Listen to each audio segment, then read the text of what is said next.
essa parte, esse lembrete do ano passado. Aí agora, gente, bom dia, Jamile. Bom dia. Tudo bem, Fia? Tudo, professora. Eu perdi a hora, não escutei o despertador. Tudo bem, tô começando agora, a gente estava conversando, vou começar a explicar as coisinhas agora. Vocês estão vendo o bendito PowerPoint? Sim. Então pensa assim, eu não estou vendo vocês, eu não estou vendo o chat, não estou vendo vocês levantarem a mãozinha, então se vocês quiserem e devem falar, por favor, abre o microfone e fala comigo, tá? Eu detesto falar sozinha, é muito triste. Bom, vamos falar então agora de um evento importante da nossa história que aconteceu 1 ano depois da abolição da escravidão, que foi a proclamação da República. Isso que você está vendo aí é o brasão da República, né, o símbolo da nossa república. O nome do nosso país hoje é República Federativa do Brasil. E a nossa república foi proclamada no dia 15 de novembro de 1889. Então, eu tenho algumas perguntas para vocês. Quem puder me responder, eu agradeço. O que significa um país ser uma federação?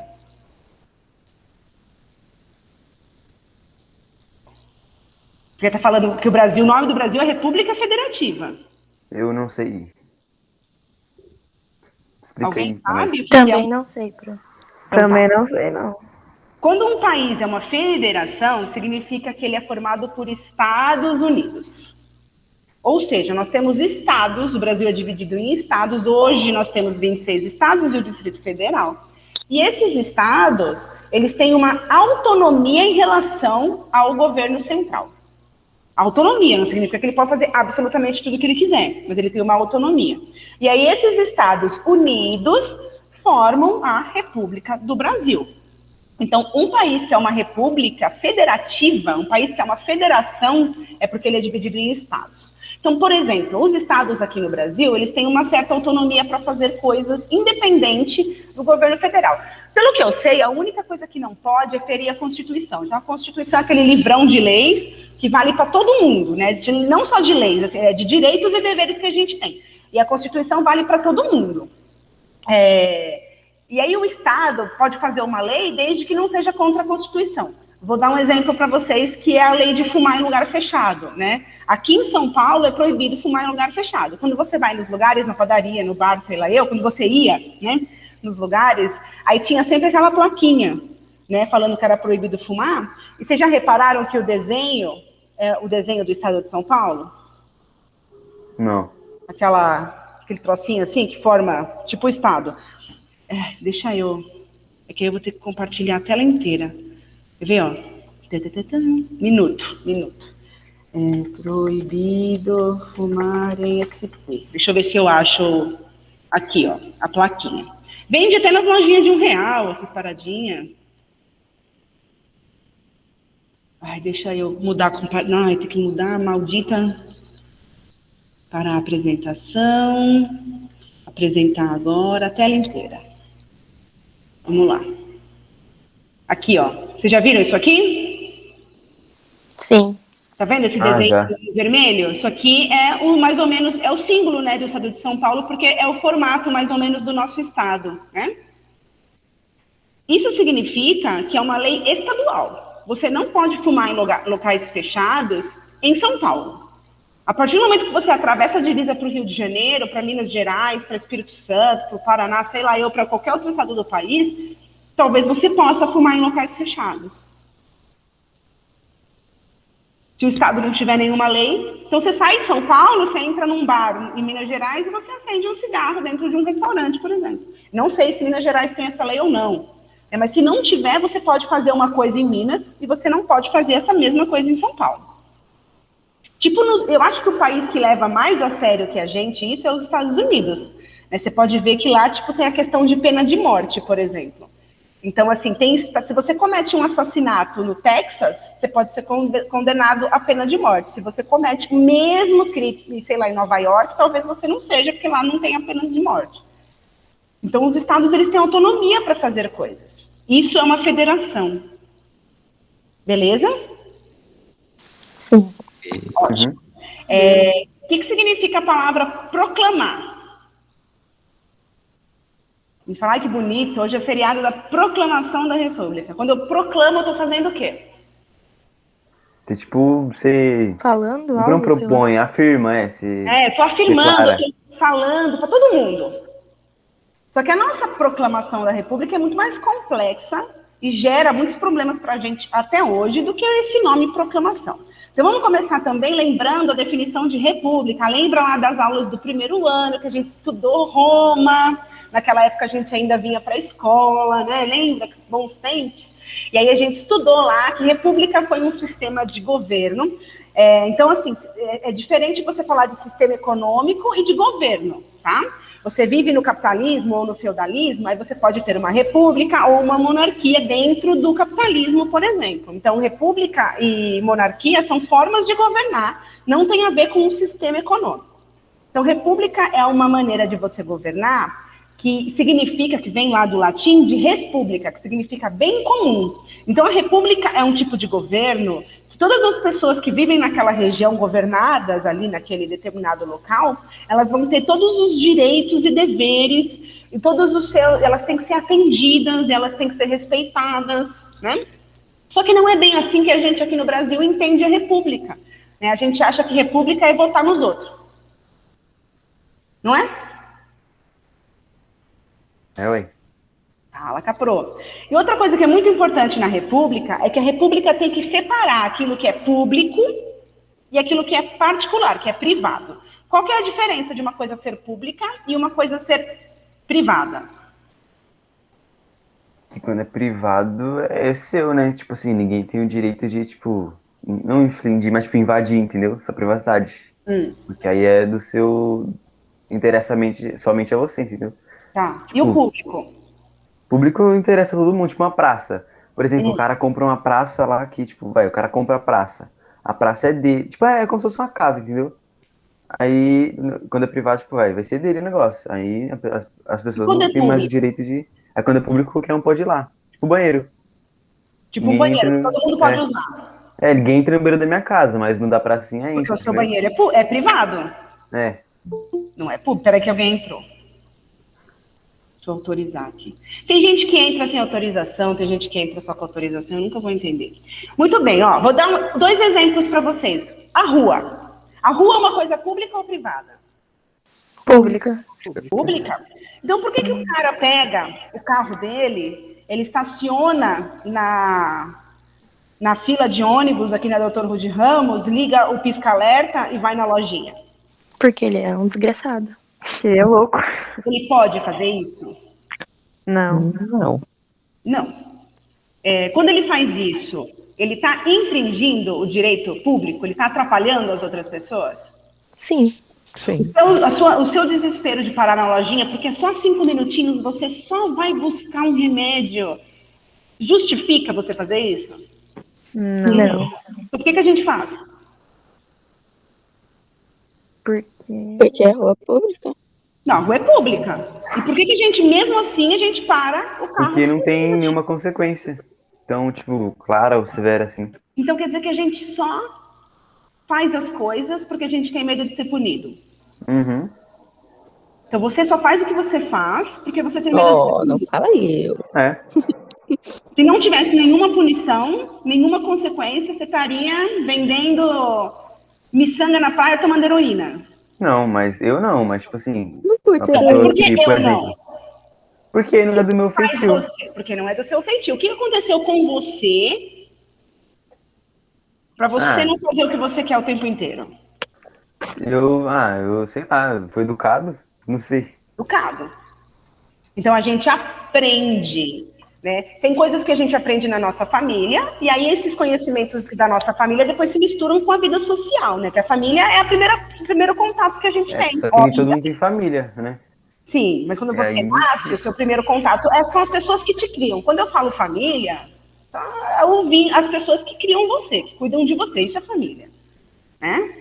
Esse é o seu primeiro contato. E aí depois você vai tendo contato com a sociedade. Em sociedade, a gente não sabe diferenciar, a gente não entende, a gente não é criado para entender e para respeitar a diferença do público e do privado. Então, assim, a rua é pública, você tem a faixa de ônibus, mesmo que não seja faixa de ônibus, seja uma faixa comum. A pessoa vai lá, para, liga o pisca-alerta, para ir buscar remédio rapidinho, ele só vai buscar 2 minutinhos. Mas ele para aquela faixa, interrompe o trânsito, vai ficar tudo lento, porque as pessoas vão ter que desviar daquele carro.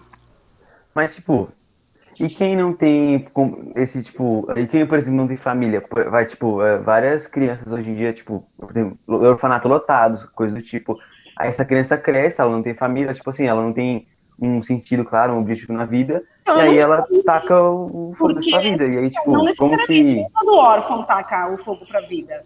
Não, Porque mas, dentro tipo, dos orfanatos você tem uma formação familiar ali, eles se apoiam, eles se ajudam, tem gente boa que trabalha nesse tipo de ambiente. E nem todo mundo mas, tem pai e mãe, tem bom pai e mãe. mas, tipo, o julgamento é o mesmo? Como assim?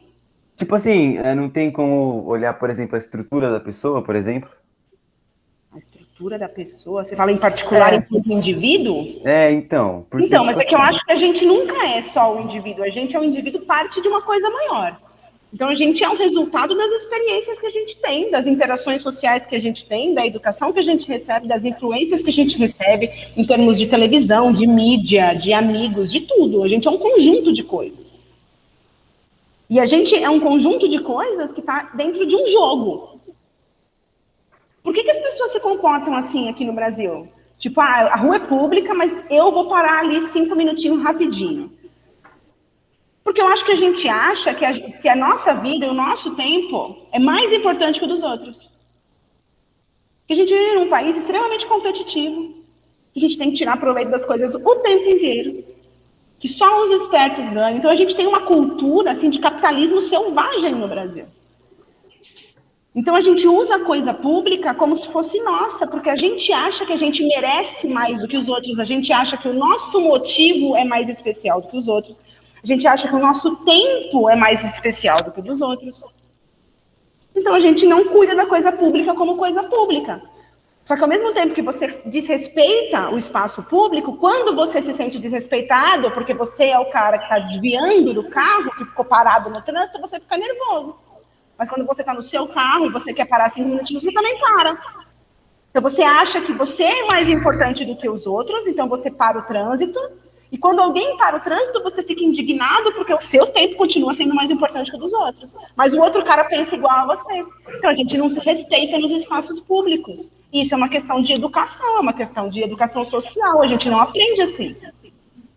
então enquanto o governo, tipo, tipo assim, o país for desigual, isso sempre vai ocorrer, tipo, o que é Mas eu não sou público questão de nunca vai ser. governo. Eu acho que é um papel, por exemplo, da escola. Eu acho que ter essa discussão que eu estou tendo agora é o meu papel, é a minha função. Eu não precisava estar falando isso.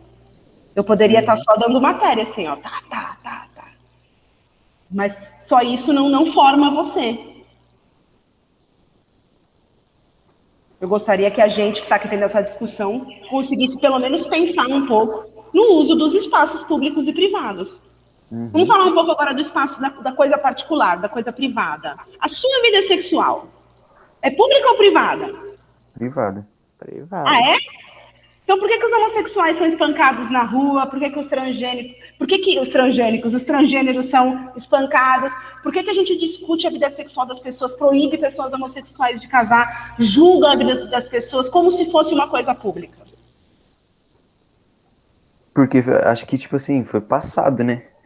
Por causa desde as questões antigas, tipo, por exemplo, da igreja e tal. Tá, então Aí foi criando essa percepção conservadorista e que, sei lá, que as pessoas se doem até hoje por causa disso. Mais aí...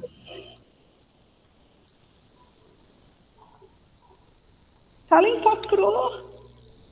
Bom, vocês estão aí, gente? Professora, Estamos aqui, professora. Vocês não querem conversar? vamos falar. Ai. Pode falar. Fala aí, Juninho. Ó, a gente cresceu vendo que homem deve se casar com mulher, certo? Sim. Então, quando alguém mais velho vê um homem se casando com outro homem, vai achar estranho. Agora, o fato de querer matar essas coisas, eu não entendo, não. Não, a gente achar estranho, tudo que é diferente daquilo que a gente conhece, da maneira como a gente aprendeu, a gente acha estranho. Até aí, eu acho estranho. Eu gosto de botar banana no meu arroz e feijão, tem gente que acha estranho. Até aí eu não sou espancada por isso. Porque foi ensinado a ser assim, né? Porque a gente A foi pessoa não assim. foi educada. Então a gente, olha só que louco que é o Brasil, né? A gente é educado a cuidar da vida dos outros como se fosse um problema público e a gente cuida dos espaços públicos como se fosse exclusivamente nosso. Então a nossa noção de república é muito distorcida, é muito louca. Tudo isso porque a nossa república foi formada de uma maneira muito bizarra. Ela não foi formada, ela não nasceu das mãos do povo, ela não nasceu de uma revolução. Nós não fomos educados para isso. A nossa república, a nossa proclamação da república, ela vai acontecer num contexto golpista que vai favorecer quem já tinha poder e privilégio. E é por isso que a gente tem uma noção toda distorcida de tudo isso, e a gente também não tem discussões sobre isso. A escola, infelizmente, nem sempre abre espaço para esse tipo de debate, que é o debate que a gente tem que ter para poder construir um país diferente, construir uma sociedade diferente, mas nem sempre temos, né? Quem é esse tiozinho barbudo que você está vendo? É o Dom Pedro II? Não, já, Dom Pedro II, ele era o imperador. É o marechal? É o marechal. O que é um marechal? É um posto do exército, acho. Um cargo Lembro no 9º ano, lembro que alguém falou assim, eu achava que marechal era o nome dele. Então, Marechal Deodoro da Fonseca. O nome dele era Deodoro da Fonseca. Tá? Marechal é tipo... Eu tô gravando, eu não devia dizer isso, mas eu vou dizer. O pica das galáxias ali do exército. Tá? É uma posição assim... Por que não deveria dizer? Porque eu tô gravando, vou pôr no YouTube eu falando pica das galáxias. Dá não, linguagem jovem aí, ó. Já não tem Depois a gente passa no Facebook. Isso! Marca os pais, os avós. Me ajuda. Marca os professores da escola que gostam de mim. Marca a diretora nova. Diretora nova é legal? É chata? Ela é chata? Não achei ela chata, mas até aí eu não falei pica das galáxias pra ela, né? Testa aí. Testa aí, depois você fala pra gente a reação. Não, vou me comportar. Muito bem, então a gente tem 4 coisas que aconteceram mais ou menos ao mesmo tempo e que vão favorecer a proclamação da República. Então, assim, se tivesse acontecido talvez só uma dessas coisas, talvez a gente não tivesse a República naquele momento. Mas aconteceram 4 coisas ali ao mesmo tempo, ao longo dos mesmos anos, não foi um belo dia, acordou e aconteceu tudo. Então, ao longo dos anos foram acontecendo coisas que foram transformando a sociedade e vão abrir espaço para os militares proclamarem a República. Proclamar, né? Nós vamos ver que proclamação foi essa. Primeira coisa é que a partir de 1870, a gente vai ter no Brasil um movimento republicano. O que significa um movimento republicano? É um grupo de pessoas que achava que, a gente precisa de uma república, não de uma monarquia. Porque monarquia é um sistema de governo velho, é um sistema de governo inadequado, é um sistema de governo de países europeus. Aqui na América, todos os países americanos, quando se tornaram independentes, se tornaram repúblicas. Só a gente se tornou uma monarquia. Então, tinha um monte de gente ali junta que meio que, queria acabar com a República. Só que eles tinham um problema, que se chamava Dom Pedro II. O Dom Pedro II, ele tinha prestígio social, ele era uma pessoa que, em geral, a população gostava dele. Não sei por que hoje em dia. Ele era um cara meio metido a moderno, ele foi o cara que, quando inventaram o telefone nos Estados Unidos, ele foi lá, buscou e trouxe o primeiro telefone para o Brasil. Então ele curtia esse lance, assim, de modernizar e tal. Só que ele era um escravista, nunca vamos esquecer, tá? Ele manteve a escravidão. Só que o Dom Pedro II está ficando velho. Tanto que você tem aí uma charge, esse desenho que você está vendo, é um desenho da época, né? Está escrito país com Z aqui, se escrevia de outra maneira. E aí o Dom Pedro, II meio dormindo, velho dormindo. Então, o que isso quer dizer? Os caras, a gente quer uma república, mas o Dom Pedro II tem prestígio, então, meio que não vale a pena enfrentar o Dom Pedro II. A gente espera ele morrer, né? Era um movimento pacífico, eles não estavam buscando derrubar através de armas. Até porque, quando um rei morre, quando o imperador morre, quem que assume depois dele? O herdeiro. Os filhos, os herdeiros. E quem é o herdeiro do Dom Pedro II? Não tem. Sei lá. Tem filho? Dom Pedro III? Quem assinou a Lei Áurea? A princesa. Princesa Isabel. Isabel. A princesa Isabel é o quê de quem? O quê? Mas ela tem alguma coisa... mas ela é... Dom Pedro II, gente. Ué, nossa, brisei, mosquei agora. A Isabel é essa mulher que você tá vendo Não, aí. é que você falou Princesa Isabel, eu pensei na velha lá da Inglaterra. Não, Eu aquela lá esqueci é de tudo. Elizabeth. Ô, Ah, tá. velho. Elizabeth é eterna. A Isabel foi nossa. A Isabel é essa narigudinha que você está vendo aí na foto. O Dom Pedro II não teve filhos homens, ele teve só a princesa, só a Isabel. A Isabel assinou a Lei Áurea não porque ela mandava naquela época, porque o pai dela estava viajando no momento que teve a votação, e a lei passou no Congresso lá da época, e aí ela que assinou, por isso que ela assinou a Lei Áurea. Mas ela assinou porque passou no Congresso, passou no Senado, foi aprovada a lei. Aí ela assinou, o pai dela não estava, ela era regente. E é por isso que ela assinou. Ela não assinou porque ela é boazinha, porque ela é Foi por fofa. causa de pressão, né? Por causa da Inglaterra e tal. Então, teve além da pressão externa, você tinha a pressão interna, porque tinha muito movimento abolicionista no Brasil. Tinha jornalista, tinha gente batendo de frente. Tipo, meu, não dá pra ter escravidão. O Brasil foi o último país a virar uma república? Escravidão.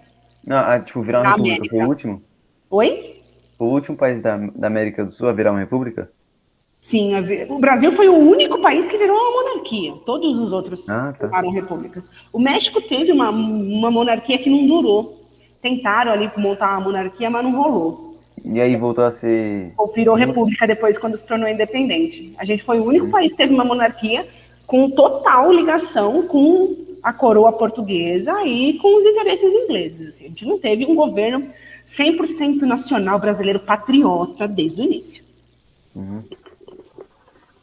Bom, e aí a princesa Isabel, ela tem um problema, ela tem dois problemas, na verdade. Quais são os dois problemas da princesa Isabel? Ela é mulher. Para começar. Para começar, que ela é mulher, esse negócio de deixar trono para mulher não é do feitio, né? Dos monarcas. Segunda coisa que a Isabel era casada com esse moço aí da foto, que é o Conde de. O Conde de era francês. Então, assim, você vai deixar uma mulher herdar o trono, né? O governo de um país, e essa mulher é casada com um estrangeiro. Todo mundo sabe que, na prática, quem vai acabar mandando é o cara. E quem vai mandar no Brasil é um estrangeiro, um francês, nananã. Então, assim, os caras achavam que ia ser muito mais fácil, a gente espera ele morrer. Aí a gente alega a incapacidade, né, do estrangeiro, da Isabel, nananã, e consegue ter uma república. Mas as coisas vão se adiantar, não é isso que vai acontecer. A gente vai ter outra coisa que vai acontecer mais ou menos na mesma época, em 1870, que vai enfraquecer o Dom Pedro II, que é a questão religiosa. Na época, o Brasil era um estado, não era um estado laico, o Brasil era um estado religioso, tanto que na Constituição da monarquia, a Constituição de 1824, a religião oficial era a religião católica. Então, para você ser registrado, para você casar, era tudo na igreja católica. Beleza? E aí o Papa da época, que chamava aqui Pio IX, mas enfim, o nome dele, ele queria que todos os maçons fossem expulsos da Igreja Católica, fossem excomungados. E aí ele mandou todo mundo, todos os reinos cristãos fazerem isso. O Dom Pedro II, que tinha relações muito próximas com a maçonaria, não obedece essa ordem da Igreja Católica. E aí vai ter uns bispos aqui no Brasil que vão meio que reclamar com o Dom Pedro II, ele vai mandar prender esses caras. Então a Igreja Católica, ela vai começar a fazer oposição ao Dom Pedro II. Então, assim, você é um país que anda lado a lado com a igreja. Quando você meio que briga com a igreja, você perde um apoio importante. Outra questão que vai acabar ali, que vai desprivilegiar, né, o Dom Pedro II, é a questão abolicionista, né? Um ano antes, os latifundiários do Brasil, que são as pessoas que têm poder e privilégio, elas perderam todos os seus escravos. E eles ainda ficaram mais ofendidos, que além deles perderem os seus escravos, que para eles o escravo não era um ser humano, eles enxergavam o escravo como uma ferramenta de trabalho. Passou uma moto em algum lugar aí. Uma ferramenta de trabalho. E aí o Dom Pedro II, né, a Lei Áurea, vai abolir a escravidão e o governo imperial não vai indenizar os fazendeiros. Os fazendeiros queriam dinheiro, beleza, então você liberou a escravidão, então paga pra gente o valor dos nossos escravos. E o governo não pagou. Né? E aí, por curiosidade, eu trouxe essa fotinho aqui, ó. Esse homem que está aqui no meu canto direito, está escrito Barão de Cotegipe em cima. Esse cara foi o único senador, né? Acho que eram 71 senadores na época, foi o único senador que votou contra a abolição. Todos os outros votaram a favor. Esse era conservador, defendia o direito de explorar a mão de obra escrava, defendia o direito do homem branco até o fim.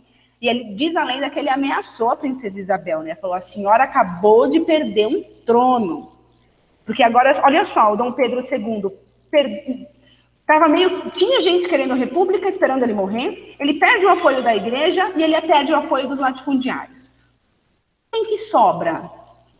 Então você perdeu o apoio da igreja, você perdeu o apoio de quem tem dinheiro. O que sobra para te apoiar nesse país? O povo.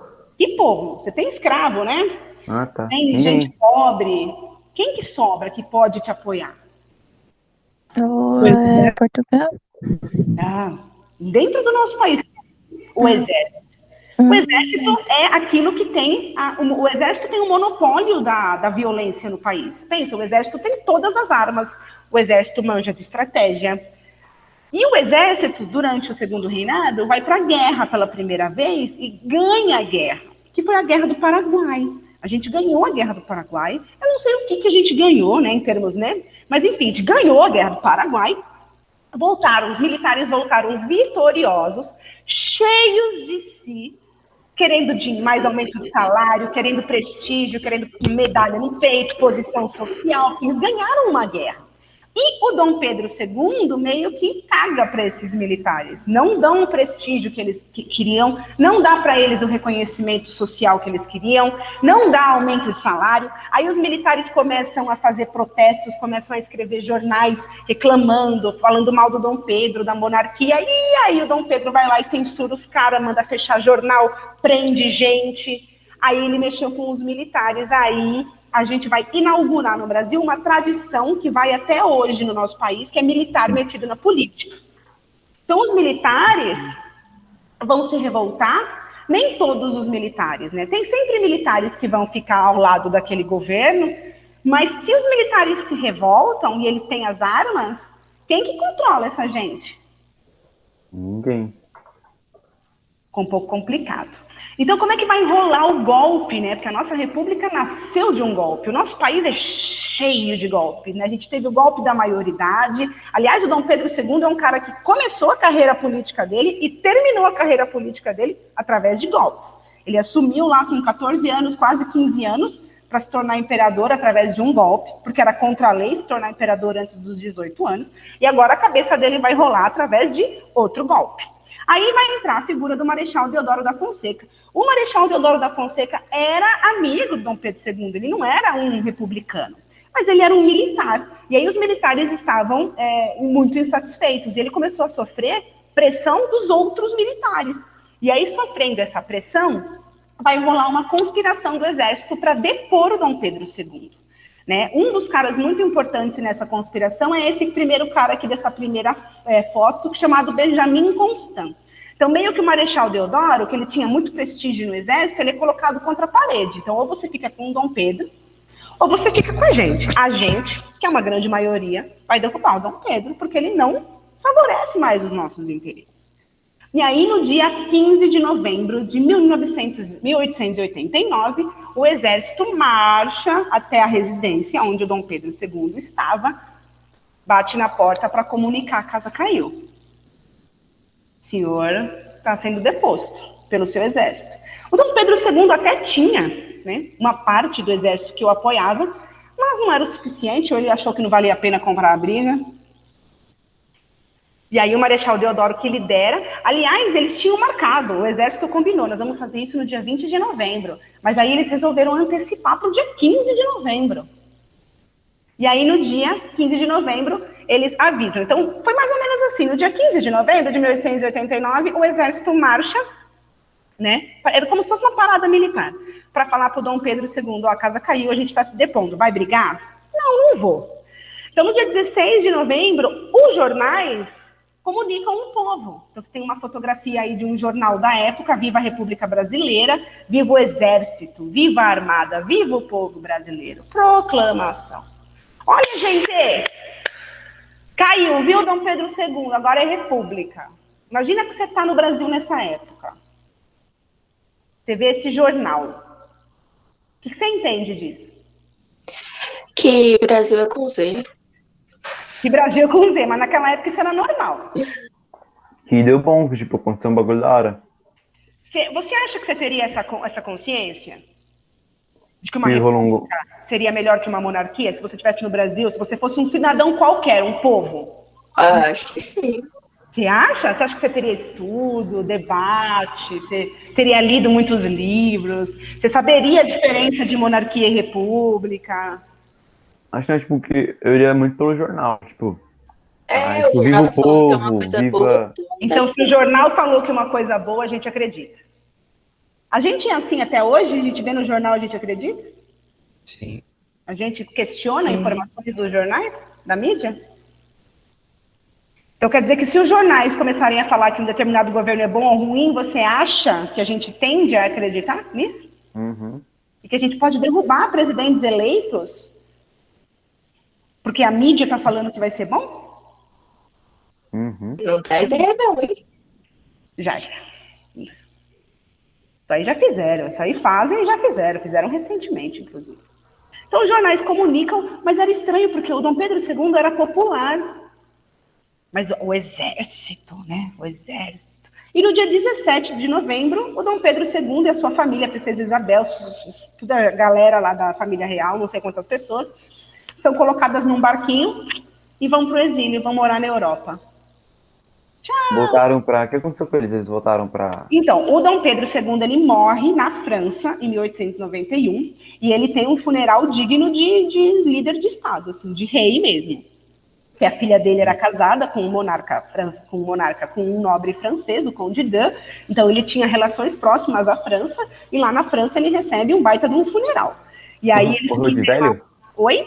Morreu de velho? Morreu de velho. Morte morrida. E aí ele vai ser, olha, você tá vendo aqui essas fotografias, eu sei que é ruim de enxergar, tá em preto e branco, mas são fotografias da época, né? Ele recebeu um funeral digno mesmo de um imperador, só que lá. E aqui, e aí os restos mortais dele foram trazidos para o Brasil em 1939. Se não me engano, estão num museu no Rio de Janeiro, os restos mortais dele. Ô, professora, qual que é o... Ai, que tem a lápide no...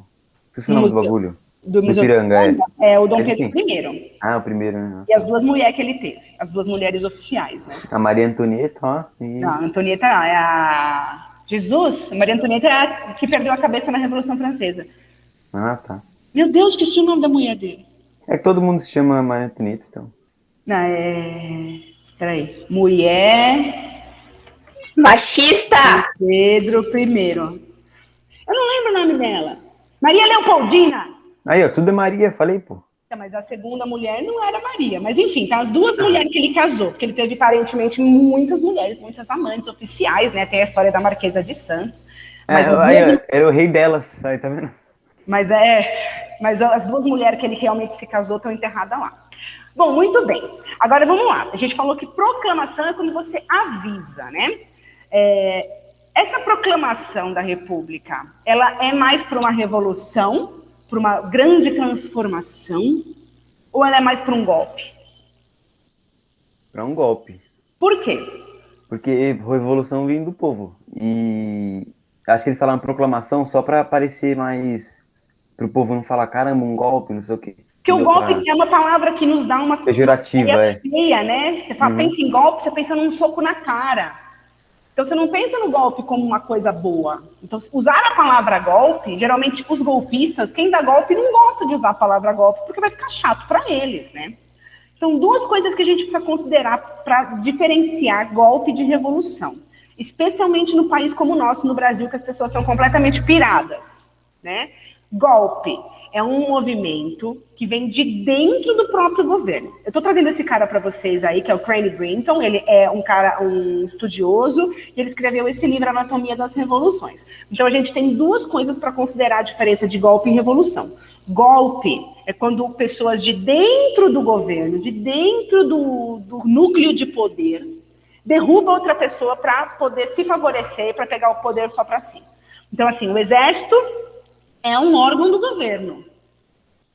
E aí eles derrubaram o imperador, porque eles estavam sendo desfavorecidos por aquele imperador, e eles queriam se favorecer através do Estado. Não é uma revolução, porque revolução é quando pessoas que estão fora do núcleo de poder, que não conseguem participar, e que geralmente estão sendo exploradas por esse poder, se organizam para derrubar esse poder. E aí elas tomam esse poder para si. Isso é uma revolução. Segunda coisa que é importante a gente saber é que numa revolução a gente tem uma transformação radical. E quando a gente fala assim, o celular revolucionou a vida das pessoas, é porque transformou absolutamente a maneira como a gente vive. Sabe, às vezes eu passo por um lugar, passava, né? Todos os dias de ônibus para ir trabalhar, e aí um belo dia meu celular estava sem bateria, eu tive que olhar pela janela e eu reparei que tinham construído um prédio num terreno. Então, eu não olho mais pela janela do ônibus, a gente não olha ao redor por causa do celular, a gente fica com a cara no celular, isso transformou a nossa vida. Você sai de casa sem o celular, parece que você não tem um braço. Então, transformou absolutamente a nossa vida. A proclamação da República não transforma a vida das pessoas. E aí a gente vai ver o porquê. A gente tem um cara que era político na época, chamado Aristides Lobo, ele viveu nesse período. Ele era um jornalista, republicano e abolicionista, e ele também foi político, e ele escreveu, né, sobre isso, né, sobre o dia 15 de novembro. E eu quero que você leia comigo, por favor, a parte que está grifada. Né? Ele escreve assim: por ora, a cor do governo é puramente militar, e deverá ser assim. O fato foi deles só, porque a colaboração do elemento civil, quer dizer, do povo, foi quase nula. O povo assistiu aquilo bestializado, atônito, surpreso, sem conhecer o que significava. Muitos acreditavam, seriamente, estar vendo uma parada militar. Um desfile. Então, a gente teve um golpe, né? Vocês acham que é melhor ter uma república do que uma monarquia? Sim. Sim? E aí, por isso, vocês acham que vale a pena dar esse golpe na monarquia? Não, golpe não, porque os militares, né, vai ser tipo quase a mesma coisa, eu acho. Isso. Pra que serve o exército? Ué, pra defender o povo. Oi? Né? Mas alguém falou. Não, pra ganhar guerra. Então, para ganhar guerra, para defender o povo, para defender as fronteiras, enfim, para trabalhar pelo país. Capinar mato. Aqui no Brasil, para capinar mato e pintar árvore de branco. Ai, que triste. Muito bem. Então, e o exército trabalha para quem? Governante. Para o governo. É isso aí. E muda o governo. O exército vai parar de trabalhar porque mudou o governo? Ou ele tem que trabalhar para o governo novo? Pro governo novo? Ele tem que trabalhar para o governo novo. Ele vai trabalhar para o governo novo se ele concordar ou não com o governo novo, certo? Porque ele serve o país, ele não serve o governo. Agora, olha o problema da gente ter militares se metendo na política. Que ao invés deles trabalharem para o governo, para o nosso país, toda vez que o político que está no nosso país, que governa o nosso país, não os favorece, eles participam de algum complô para depor esse governante. Então, qual é o problema, né, da gente ter tido um golpe militar para proclamar a República? A República é uma coisa boa em relação à monarquia, aquela monarquia que a gente tinha? Se você parar para pensar, né? Você ter a coisa pública, a separação do público e privado, você ter eleições, né? Isso pode ser uma coisa boa. Mas aí o exército que deu esse golpe, não foi uma revolução, não teve participação do povo. Então você tem pessoas que deveriam cuidar do país, trocando o político a seu benefício, e não a benefício do povo. E esse é um problema que a gente tem até hoje. Porque se o povo tivesse derrubado a monarquia, a gente teria outra noção de país. A gente teria construído um país, a gente talvez tivesse orgulho. E a gente teria militares que trabalhariam para nós, não para si mesmos. E a gente tem até hoje no Brasil militares que interferem na política conforme lhes é conveniente. Isso é um problema, porque não é para isso que serve o exército. Tudo bem? Sim. Só para terminar aqui, por que também não foi uma revolução? Porque uma revolução é uma grande transformação. Só que a proclamação da República não trouxe transformação para a sociedade. Pelo contrário, foi só uma maneira das classes dominantes, quer dizer, as pessoas que têm poder e privilégio, que na época são os grandes latifundiários, banqueiros, gente que tem muito dinheiro. Foi uma maneira deles se reorganizarem para continuar dominando. Então, eles tiraram do Pedro II, que estava incomodando, estava sendo um problema para eles terem mais poder e privilégio, para eles se manterem no poder. Então, assim, nós tivemos um golpe por 2 razões. Primeiro, porque não teve participação do povo. Segundo, porque não teve transformações. E aí, essa república nova que a gente tem precisa criar uma nova identidade para o Brasil. Então, eles não vão chamar o golpe de golpe. Está passando o caminhão do... Desculpa, gente. Vocês estão ouvindo? É o carro do Danone. Posso continuar ou tá incomodando muito? Não, dá pra estar só de fundo mesmo, não dá nem pra reparar. É que pra mim tá alto. Bom, então eles vão falar, ao invés de chamar, você não vai comemorar no dia 15 de novembro o golpe da República. É ridículo, isso não é bonito, isso não cria uma identidade, né, entre as pessoas. Então você chama de proclamação. Você precisa criar heróis e criar símbolos nacionais para as pessoas poderem se identificar e criar uma identidade positiva com esse novo governo que estava nascendo. Então eles vão usar a imagem do Tiradentes. O Tiradentes foi aquele cara que queria acabar com a monarquia lá em Minas Gerais, mas não porque ele era um patriota, ele não tinha noção de Brasil naquela época. Eles queriam a liberdade ali da região de Minas Gerais para se livrar da coroa portuguesa, que o Brasil era colônia ainda, para poder prosperar economicamente e se governar. Então, os republicanos, né, os militares pegam a figura do Tiradentes e transformam o Tiradentes num herói nacional. A gente tem um feriado para o Tiradentes, dia 21 de abril, por causa disso. E essa pintura chamada Tiradentes Esquartejado é uma tentativa dos militares. A gente tem um povo muito cristão, então você vê ali que ele está ali esquartejado, mas a posição do corpo dele com a cruz, com Jesus do lado, para ligar a ideia do herói republicano à Igreja Católica, para que isso caia bem aos olhos do povo. E tudo que a gente junta com o cristianismo no Brasil, infelizmente, as pessoas tendem a comprar com mais facilidade.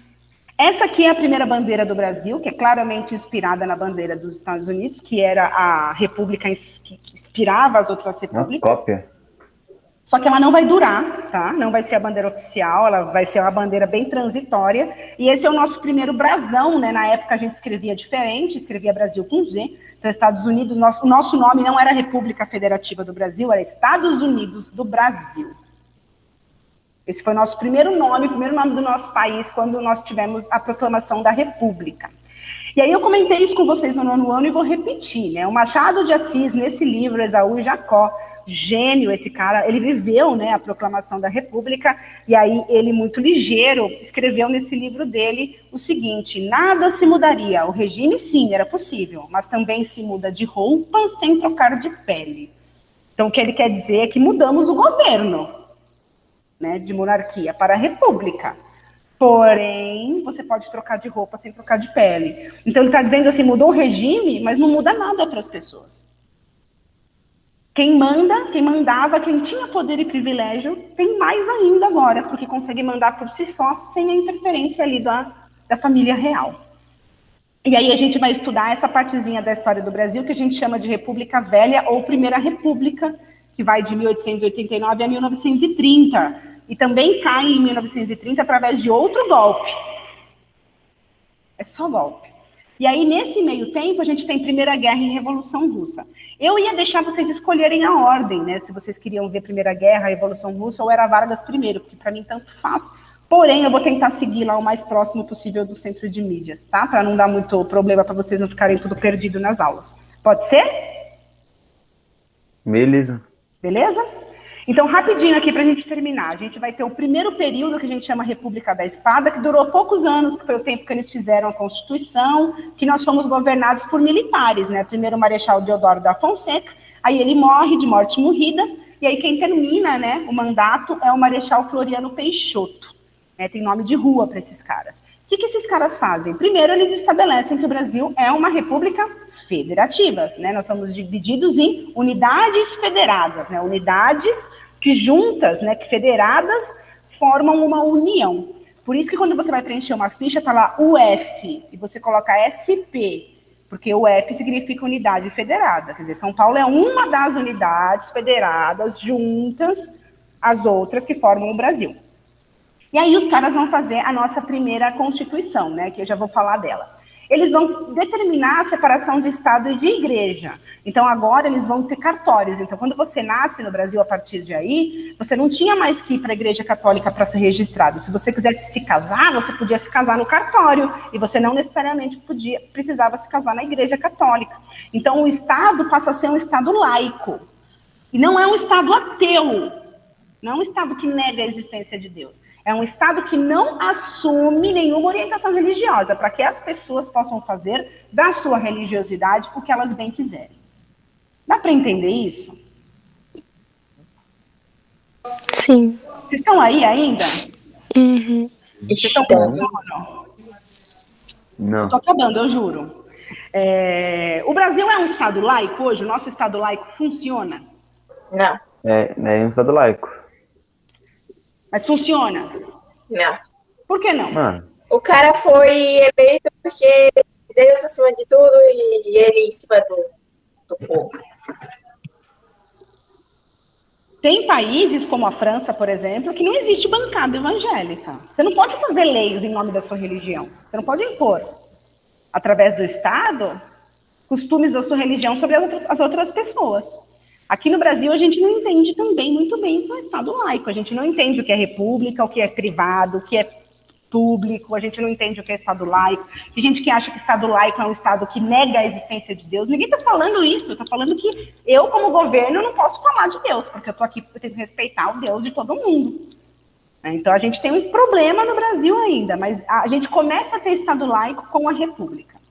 Aí a terceira coisa que eles vão fazer é a Assembleia Constituinte, né, a reunião para fazer a Constituição. Então a gente vai para a segunda Constituição do Brasil, que é de 1981, que é a primeira Constituição promulgada. Quando a gente usa a palavra promulgada, é porque teve uma Assembleia, teve deputados que discutiram, elaboraram essa Constituição, votaram se eram a favor ou contra essa Constituição, e aí ela foi aprovada. Ela não foi feita por um cara e imposta sobre as outras pessoas, como foi a da monarquia.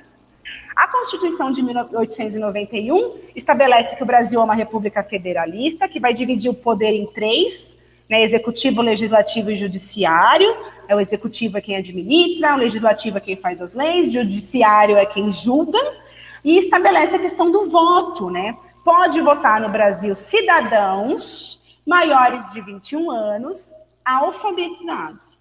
Então, essa história de cidadãos maiores de 21 anos exclui mulheres, alfabetizados exclui muita gente, pouquíssimas pessoas poderiam realmente votar, porque a gente tinha uma horda de gente que era ex-escrava, você tinha um monte de gente que não tinha tido oportunidade de ter tido uma educação para saber ler e escrever, essas pessoas não podiam votar. E outra questão muito importante é que o voto era aberto. O que significa voto aberto? Que ele votava assim na frente de todo mundo. Que você tinha que falar. Hoje é secreto. Você vai lá, você aperta os numerozinhos, e aí você sai de lá e fala que você votou em quem você quiser. Isso é muito bom, porque ninguém pode te ameaçar. Se você não votar em mim, eu vou te bater. Você pode sair da urna e falar, eu votei em você. E não vai ter uma comprovação de que você não votou, porque é secreto. Então, isso garante o processo eleitoral, porque garante a sua integridade física, garante que você não é ameaçado, chantageado, né? Então, isso garante um pouco mais da sua liberdade. Aqui, o voto era aberto. Você tinha que entrar lá e falar, eu vou votar no fulano. Você acha que isso vai gerar problema? vai. Por quê? Porque vai ter voto de o cabeça. voto do cabeça. Isso. Ai, meu lenço, cadê?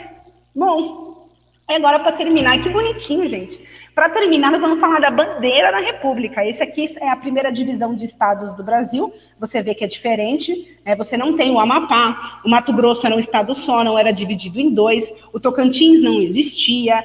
O Acre também não tinha, nem era do Brasil. O Acre, a porção de terra onde hoje é o Acre, pertencia à Bolívia. Nós vamos comprar o Acre em 1904 da Bolívia, então o Acre não é brasileiro ainda. E aí a gente vai ter a bandeira, né, escrito Ordem e Progresso. O que vocês aprenderam da bandeira, que ela é verde, amarela, bonita, né? O que significa tudo isso? Deu uma travada, o verde é mato, o amarelo é O ouro. verde é o mato, O verde é o sol. o verde é o mato, o amarelo é o ouro, o sol. O azul é, não sei, as estrelas são os Qual estados. é o oceano, Fábio? Deixa eu falar para vocês que tudo isso é mentira. Eu não sei. Isso aí é coisa de gente lunática. Eu não sei porque as professorinhas da escolinha ensinam a gente assim. Eu preciso doutrinar aquelas professorinhas. Isso daí é tudo mentira. Tudo mentira. E aí, para a semana que vem, para a quarta que vem, você tem uma atividadezinha para fazer. E essa atividadezinha, que já está no Google Classroom, e que eu posso mandar no grupo também, você vai pesquisar o que realmente a nossa bandeira significa. O que realmente significa o verde. Esquece essa palhaçada de verde a cor da mata. Não é por isso. Esquece. Não é por causa do ouro, nem por causa do sol. Isso é tudo mentira. Falam pra gente, loucura isso. Então, vocês vão pesquisar. Tem um artigo... Aqui. Oi? Aí, ó, você tem um artigo da BBC que fala muito bem sobre isso, sobre as cores da bandeira. Eu também vou precisar que você pesquise um pouco sobre a filosofia positivista. Esse tipo de filosofia foi a filosofia que influenciou e ainda influencia muito nas nossas ideias, na maneira como o nosso país foi construído. E aí a gente precisa entender isso para que a gente possa superar isso e construir um país um pouco melhor, um pouco mais justo. Então, eu fiz o formulário. Nesse formulário, eu deixei recomendação de 2 vídeos para você assistir. Só que eu não sei qual que é o problema que eu tenho nessa maldita conta do governo, que eu não consigo anexar o vídeo no formulário. Porque ano passado, quando eu fazia na minha conta pessoal, eu anexava o vídeo no formulário. Eu não consegui. Então, eu deixei escrito o nome do vídeo e o nome do canal. São 2 videozinhos. Você vai assistir esses 2 videozinhos e aí você vai responder aqueles exercícios para mim até antes da aula da semana que vem. Que é quarta que vem. Beleza. Tem como?